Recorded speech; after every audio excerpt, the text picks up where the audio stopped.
you received this handout to walk through this example, and this one should be a pink handout for you to follow along and complete this, so we can just walk through another example. You need to fill in what I'm putting on so that you can submit these notes when completed, and I am looking for you to include everything that I am including. So when we have a data set and we want to analyze it and work with it, we need to determine the slope. And this one does not have a graphing example with it, so we just have a data table. Data tables are written as X, Y. If I wanted to find the slope, we're going to assume that this data is linear, or we've been told that it's linear. And so slope of a linear function can be found as y2 minus y1 over x2 minus x1. And so we're going to have to pick two data pairs. I'm going to make this my x1, this my y1, this my x2, this my y2, and then plug it in very carefully. Okay, so the change in y, so you kind of have to like make your eyes go that way. We've got 52.8 in units of meters minus 10.5 meters. And then x2 minus the x1, we've got 7.5 seconds minus 1.5 seconds there. And when I simplify that, so we will get, 42.3 on meters on the top over your 6.0 seconds on the bottom. And dividing those, we're going to get 7.05 units would be meters per second. Since they are different units, they do not cancel.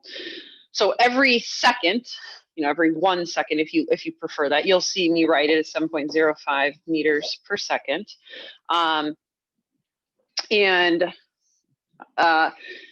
This is, this object is moving 7.0 meters every second proportionally, which is a pretty decent distance. A meter is about 3 feet. So that's over 21 feet every second. So this is not a person. Well, it could be a person. It wouldn't be a person walking. It would definitely be a person running. It might be a scooter, something like that. For this, it would be a fast, 21 feet per second. Oh, 7. Oh, no. It would not be someone running. Anyway, I was thinking miles per hour. This is meters per second. 21 feet per second is a pretty choppy pace. It would have to be some kind of a scooter or something. Okay, so that's just our slope. If it wanted the slope-intercept form, which slope-intercept form is generically y equals mx plus b, and we can write in what we know. So y is distance. We specify the variables. So with words, it needs to be words. So distance is equal to our slope, 7.05 meters per second, times time is our x, plus b. Now, b, we have to solve for it this time because we don't have in our data table, we don't have x equals 0. We have x equals 1.5. We don't know, we need to know when x equals 0, y equals what, okay? So we're gonna pick a data point. So if you have to solve for b, pick a data point. I'm gonna pick this one. Does not matter which one you pick. I mean, if you do graph data, then you wanna pick one that's definitely on your line. I'm gonna pick this one. And so this becomes my x and y that I'm going to plug in. So I'm going to plug it into like my y, 52.8 meters, and my time, 7.5 seconds. I have the slope so I can solve for b. So what that looks like here is 52.8 meters is equal to 7.05 meters per second times 7.5 seconds plus b. Mathematically, we need to take the 7.05 times the 7.5, okay? So we'll get 52.8 meters is equal to 52.875, and then unit-wise, seconds canceled, so it is just meters, which is good, plus b. Since we're trying to solve for the y-intercept, we need it to be in the y variable unit, which it is. Now, a common thing here, okay, so now it's 52.875 meters plus b. Remember that addition and subtraction are like yin and yang functions. So because it's 52.875 plus b, we want b by itself. In order to move this function to the other side, we're going to have to subtract 52.875 meters from both sides.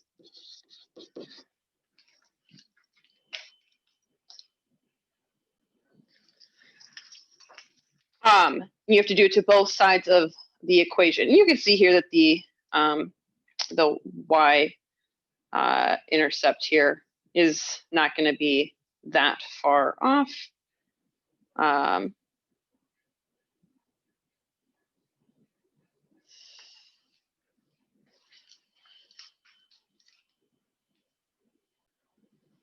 With the data point that we've picked, we're going to get negative 0.075 meters is equal to b there. Now, does this seem reasonable? You know, at 1.5 seconds, this object was at 10.5 meters. So if we subtract a second and 7 meters, because that's about how fast, then at 0.5 seconds, it would be at like 3.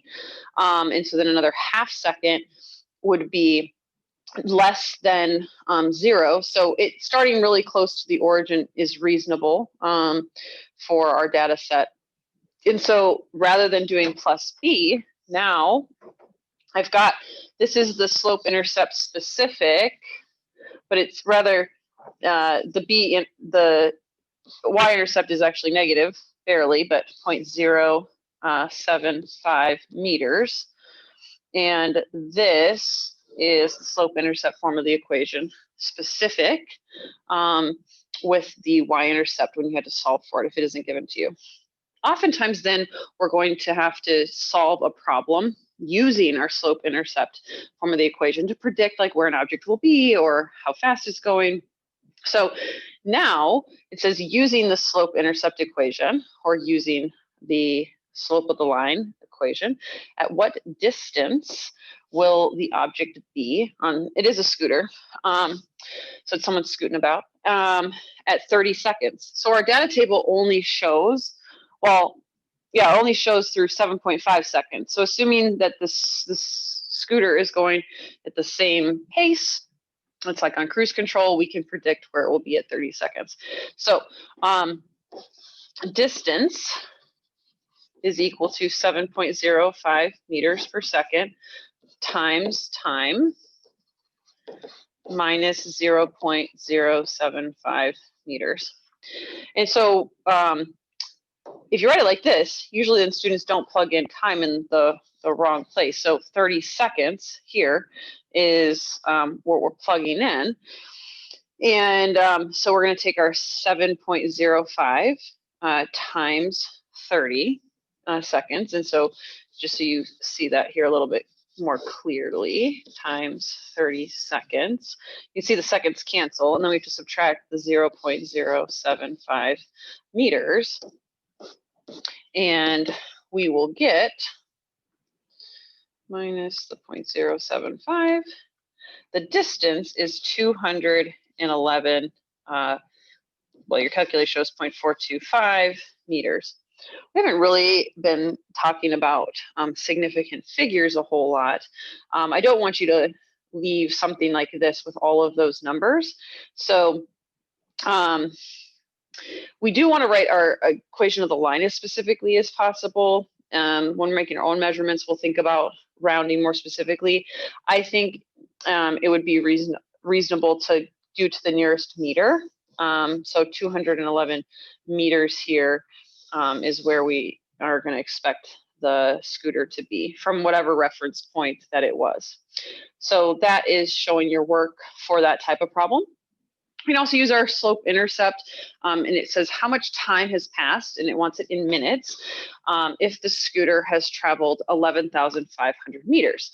So a significant distance. So let's figure that out. Again, I'm just going to rewrite the equation so we're crystal clear. And this has a little more unit cancellation. So let's look at this one really carefully. Whether I say times time or just put in parentheses, that is what you need to do. So here, it wants to know time in minutes if it has gone 11,500 meters. So we're solving for our x variable. That's what we're solving for. So we have 11,500 meters is equal to 7.05 meters per second times time, which you can write, x there if it helps you like knowing that's a variable, minus 0.075 meters. Be really careful with the algebra here, okay? If you have we want to get this by itself, that's the goal, all right? I'm going to isolate it. We have a number times time, and then we have this minus the meters. You always, if you have a y-intercept, it's not 0, you need to first add, because if you divide or multiply by the reciprocal of the slope, you have to do that to this number too. But we're going to add. So if it's minus your y-intercept, you add, and if it's a plus, then you subtract. But in this case, we're going to add 0.075 meters to both sides. If you do something to one side of the equation, do it to the other. Now, this distance is 11,500. Do you think adding 0.075 meters is going to be that much of a difference and change our answer reflectively? No, but we're still going to do it to show that we know how to do the algebra there. So you have 11,500, 0.075 meters is equal to 7.05 meters per second times time. That's what we have. Now, you can think about, we need to divide the 7.05 meters per second on both sides of the equation, or think about it as, in order to cancel this, all right, in order to cancel the 7.05 meters, it'd have to be on the bottom. Stuff cancels if it's opposite of each other. In order to cancel seconds, seconds is on the bottom, we'd have to have seconds on the top. So like multiplying by the reciprocal, and if we do this on one side, we have to do this on the other. So multiplying by 7.05 meters and seconds, this 11,500.075 meters is over 1, right? And so the meters are going to cancel, seconds is not, but we're trying to solve for time, so that makes sense. And then on this side of the equation, the 7.05 cancels and the seconds cancels. So we're taking 11,500.075, and you can think about either by multiplying by 1 over the 7.05 or just dividing by 7.05. And we're going to get 1631.2 seconds is equal to the time. Now, that doesn't really help us. I mean, 1600 seconds, how much time is that? It did want it in minutes. So we have to do kind of a last conversion here. So we're going to take our 1631.2 seconds, and hopefully we know in 60 seconds is 1 minute. So we're going to divide that by 60 or times it by 1 over 60, depending on how you want to do it. And you should get 27.2 minutes, which, so the scooter can go 11,500 meters in less than a half hour based on its current pace. Hopefully that helps you with this kind of a problem. And so make sure you have everything down on this slide and on your note sheet. You will be taking a picture of this and uploading it to Schoology.